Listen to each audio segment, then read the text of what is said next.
Vapes are often thought of as a safe alternative to tobacco products, but a disturbing new report found vaping products could pose more health risks than traditional cigarettes.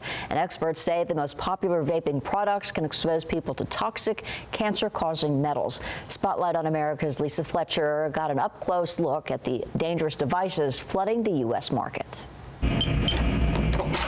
Inside this California lab, simulated smoking. These devices are activated through vacuum, exposing a serious toxic secret in e-cigarettes or vapes.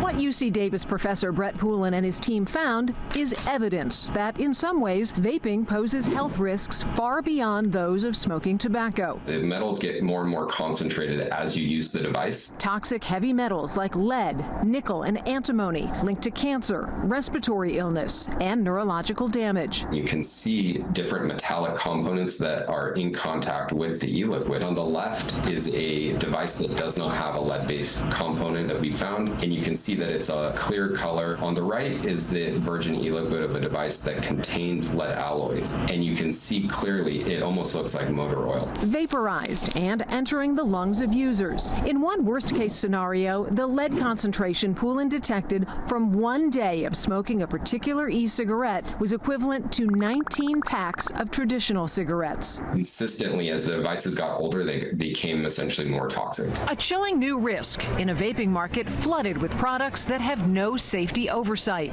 Keep in mind, the FDA has only authorized 39 vaping products designed to help smokers quit. None of those pose these safety hazards, but those approved devices make up less than 1% of the total vaping device market. All of the top-selling disposable devices are illicit. They're not legally sold, but they are the top devices.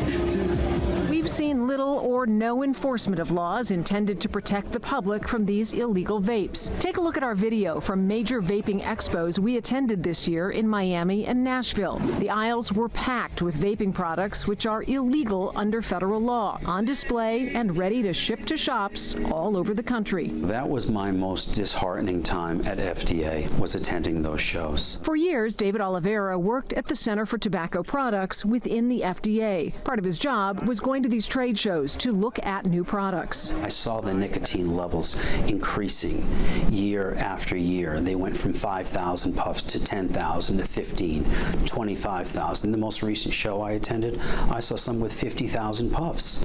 And I said, this is a major concern. A concern that often leads to a discussion of abuse by teenagers. But Oliveira tells me the problem is much bigger. The majority of users are millions of adults trying to quit cigarettes, unwittingly using cheap, unapproved vaping devices, which are poisoning them with every puff. There's probably 10 times as many adult consumers buying these Chinese products than there are youth.